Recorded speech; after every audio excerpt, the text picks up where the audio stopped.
Friends, India ಅನ್ನೋ ಹೆಸರು ಕೇಳಿದ್ರೆ ಈಗ ಎಲ್ಲರೂ ಸ್ವಲ್ಪ ಹಿಂದಕ್ಕೆ ಹೋಗಿ ಯೋಚಿಸ್ತಾರೆ, ಆಲೋಚನೆಯಲ್ಲಿ ಬೀಳ್ತಾರೆ.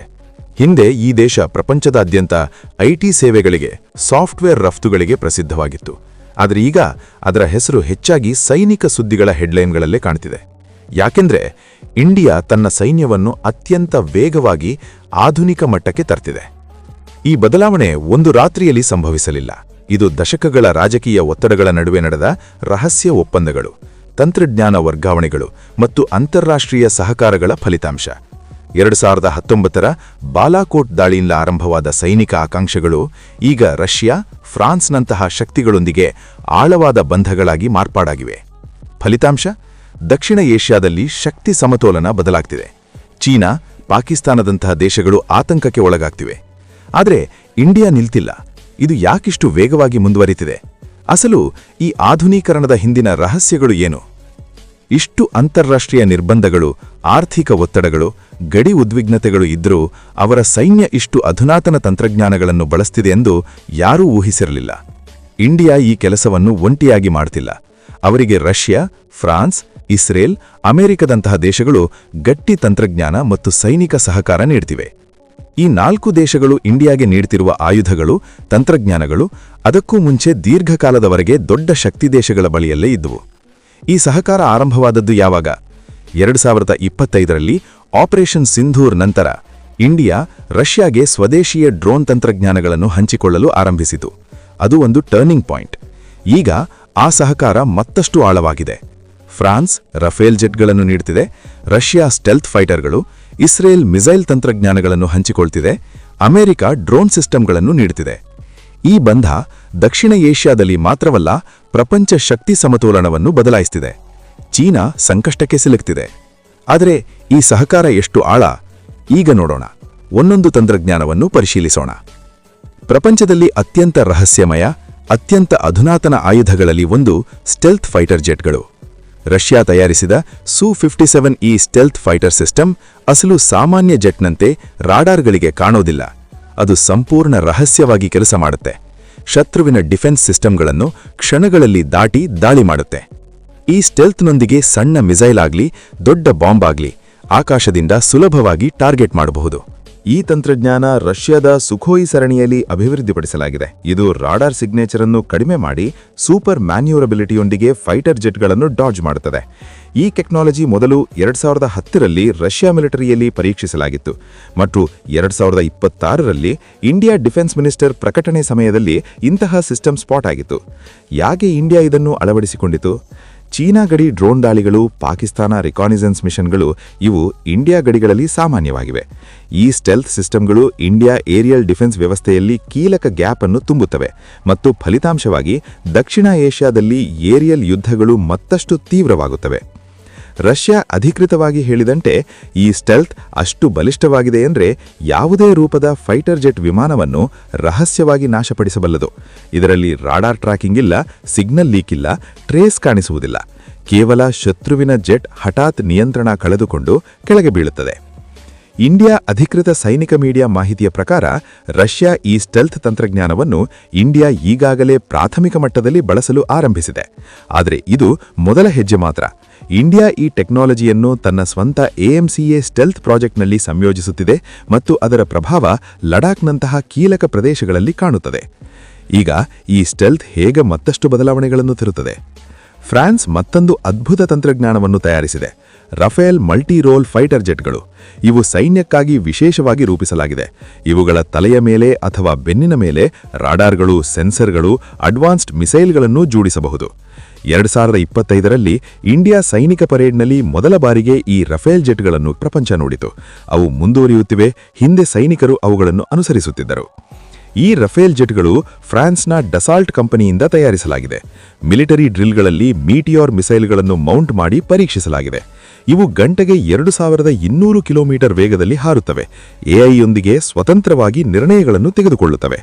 ಅಂದಿನಿಂದಲೇ ಇಂಡಿಯಾ ಈ ತಂತ್ರಜ್ಞಾನದ ಬಗ್ಗೆ ಆಸಕ್ತಿ ತೋರಿತು. ಇತ್ತೀಚಿನ ಒಪ್ಪಂದಗಳ ನಂತರ ಇಂಡಿಯಾ ಈ ರಫೇಲ್ ಜೆಟ್ಗಳನ್ನು ಪಡೆದುಕೊಂಡಿದೆ. ಪ್ರಸ್ತುತ ಇಂಡಿಯಾ ಗಡಿ ಪ್ರದೇಶಗಳಲ್ಲಿ ಪರೀಕ್ಷಾತ್ಮಕವಾಗಿ ಇವುಗಳನ್ನು ಬಳಸುತ್ತಿದೆ.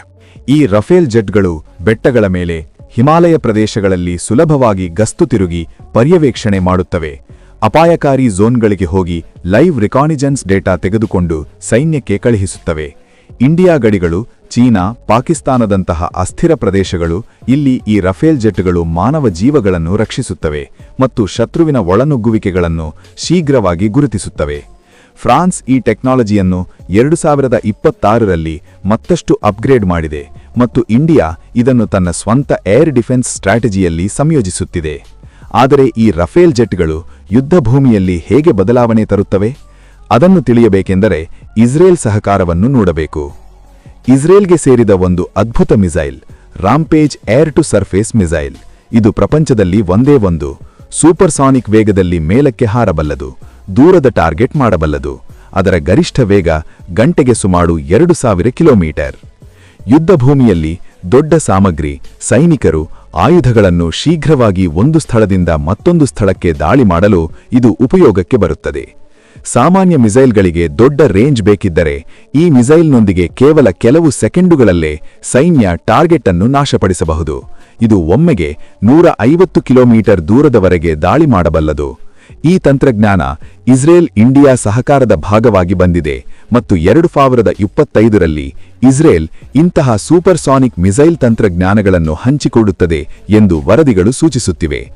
ಇಂಡಿಯಾ ಹಿಮಾಲಯ ಪ್ರದೇಶಗಳಲ್ಲಿ ಈ ರೀತಿಯ ಮಿಸೈಲ್ಗಳು ಕೀಲಕವಾಗಿವೆ. ಗಡಿ ದಾಳಿಗಳು, ಟಾರ್ಗೆಟ್ ಸ್ಟ್ರೈಕ್ಗಳು ವೇಗವಾಗುತ್ತವೆ. ಈ ಮಿಸೈಲ್ 2025ರ ಆರಂಭದಲ್ಲೇ ಇಂಡಿಯಾ ಕೈಗೆ ಬಂದಿದೆ. ಇಂಡಿಯಾ ಸೈನಿಕ ಪರೇಡ್ನಲ್ಲಿ ಇದು ಆಕಾಶದಲ್ಲಿ ದಾಳಿ ಸಿಮ್ಯುಲೇಷನ್ ಮಾಡುತ್ತಿರುವಂತೆ ಕಾಣಿಸಿತು.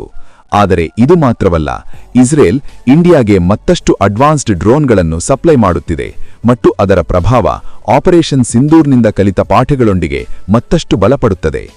ಈಗ ರಷ್ಯಾ ಸಹಕಾರ ಹೇಗೆ ಬದಲಾವಣೆ ತರುತ್ತದೆ? ರಷ್ಯಾ ತಯಾರಿಸಿದ ಬ್ರಹ್ಮೋಸ್ ಅನ್ನೋ ಮಿಸೈಲ್ ಇದೆ. ಇದು ಗಾತ್ರದಲ್ಲಿ ಸಾಮಾನ್ಯವಾಗಿದ್ದರೂ ತುಂಬಾ ಶಕ್ತಿಶಾಲಿಯಾಗಿದೆ. ದೊಡ್ಡ ಬಾಂಬುಗಳು ಅಥವಾ ಸ್ಫೋಟಕ ಪದಾರ್ಥಗಳನ್ನು ಹೊತ್ತುಕೊಂಡು ಹೋಗಬಲ್ಲದು. ಒಂದು ಲಾಂಚ್ನೊಂದಿಗೆ 800 ಕಿಲೋಮೀಟರ್ ದೂರದವರೆಗೆ ದಾಳಿ ಮಾಡಬಲ್ಲದು. ಈ ಮಿಸೈಲ್ ರಷ್ಯಾ ಇಂಡಿಯಾ ಜಾಯಿಂಟ್ ವೆಂಚರ್ನ ಭಾಗ. ಇಸ್ರೇಲ್ ಸಹಾಯದೊಂದಿಗೆ ಅಭಿವೃದ್ಧಿಪಡಿಸಲಾಗಿದೆ ಮತ್ತು ಇಂಡಿಯಾಗೆ ಟೆಕ್ನಾಲಜಿ ಟ್ರಾನ್ಸ್ಫರ್ ನಡೆದಿದೆ.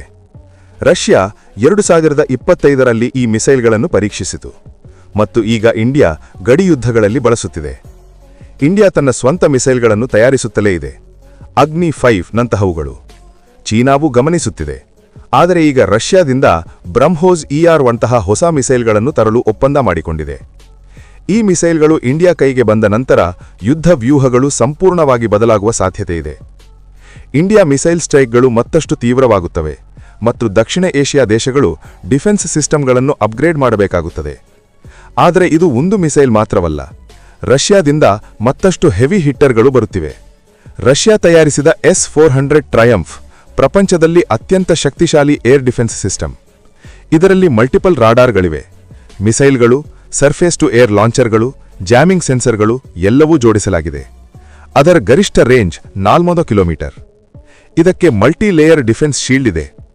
ಆಶ್ಚರ್ಯಕರ ಸಂಗತಿ ಏನೆಂದರೆ ಒಂದು ಮಿಸೈಲ್ ಮಿಸ್ ಆದರೂ ಉಳಿದ ಲೇಯರ್ಗಳೊಂದಿಗೆ ಬ್ಯಾಲೆನ್ಸ್ ಮಾಡಿಕೊಂಡು ಡಿಫೆನ್ಸ್ ಮುಂದುವರಿಸಬಲ್ಲದು. ಇದು ಪ್ರಪಂಚದಲ್ಲಿ ಒಂದೇ ಒಂದು ಯಾವುದೇ ಯುದ್ಧ ವಿಮಾನವನ್ನು ಟಾರ್ಗೆಟ್ ಮಾಡಿ ನಾಶಪಡಿಸುವ ಸಾಮರ್ಥ್ಯ ಹೊಂದಿದೆ. ಇಂಡಿಯಾ ರಷ್ಯಾದೊಂದಿಗೆ ಹೊಸ ಸೈನಿಕ ಒಪ್ಪಂದ ಮಾಡಿಕೊಂಡಿದೆ. ಈ S-400 ಸಿಸ್ಟಮ್ಗಳು 2 ವರ್ಷಗಳ ಹಿಂದೆ ಇಂಡಿಯಾಗೆ ಬಂದಿವೆ. ಪ್ರಸ್ತುತ ಇಂಡಿಯಾ ಸೈನಿಕರು ರಷ್ಯಾದಲ್ಲಿ ತರಬೇತಿ ಪಡೆಯುತ್ತಿದ್ದಾರೆ. ಈ ಸಿಸ್ಟಮ್ ಆಪರೇಷನ್ ಸಿಂಧೂರ್ನಲ್ಲಿ ಪರೀಕ್ಷಿಸಲಾಗಿದೆ. ರಷ್ಯಾ ಅದರ ದೌರ್ಬಲ್ಯಗಳನ್ನು ಸರಿಪಡಿಸಿ ಇಂಡಿಯಾಗೆ ಅಪ್ಗ್ರೇಡೆಡ್ ವರ್ಷನ್ ನೀಡಿದೆ.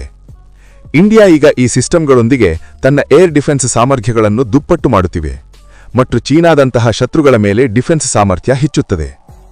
ಆದರೆ ಇದು ಅಂತ್ಯವಲ್ಲ. ಇಂಡಿಯಾ ಆಧುನೀಕರಣ ಇನ್ನೂ ಎಷ್ಟು ಮುಂದುವರಿಯುತ್ತದೆ. ಒಟ್ಟಾರೆ ನೋಡಿದರೆ ಇಂಡಿಯಾ ಕಳೆದ ಕೆಲವು ವರ್ಷಗಳಲ್ಲಿ ತುಂಬಾ ಬದಲಾಗಿದೆ. ಹಿಂದೆ ಅವರ ಬಲ ಮನುಷ್ಯರ ಸಂಖ್ಯೆಯಲ್ಲಿತ್ತು. ಈಗ ಆ ಬಲ ಸಂಪೂರ್ಣವಾಗಿ ಅಧುನಾತನ ತಂತ್ರಜ್ಞಾನಗಳತ್ತ ಮಾರ್ಪಾಡಾಗಿದೆ. ಈ ಬದಲಾವಣೆ 2026ರಲ್ಲಿ ಮತ್ತಷ್ಟು ತೀವ್ರವಾಗಿದೆ. ರಷ್ಯಾ, ಫ್ರಾನ್ಸ್, ಇಸ್ರೇಲ್ನೊಂದಿಗೆ ಜಾಯಿಂಟ್ ಡ್ರಿಲ್ಗಳು, ಟೆಕ್ನಾಲಜಿ ಹಂಚಿಕೆ ಮತ್ತು ಆರ್ಥಿಕ ಸಹಕಾರಗಳು ಹೆಚ್ಚಿವೆ. ಫಲಿತಾಂಶವಾಗಿ ದಕ್ಷಿಣ ಏಷ್ಯಾದಲ್ಲಿ ಇಂಡಿಯಾ ಹೊಸ ಶಕ್ತಿಯಾಗಿ ಬೆಳೆಯುತ್ತಿದೆ ಮತ್ತು ಪ್ರಪಂಚ ದೇಶಗಳು ಇದನ್ನು ತೀಕ್ಷ್ಣವಾಗಿ ಗಮನಿಸುತ್ತಿವೆ. ಆದರೆ ಈ ಆಧುನೀಕರಣ ಭವಿಷ್ಯದಲ್ಲಿ ಯಾವ ಯುದ್ಧಗಳಿಗೆ ಕಾರಣವಾಗುತ್ತದೆ? ಅದನ್ನು ತಿಳಿಯಬೇಕೆಂದರೆ ಮತ್ತಷ್ಟು ಅಪ್ಡೇಟ್ಗಳನ್ನು ನಿರೀಕ್ಷಿಸಬೇಕು.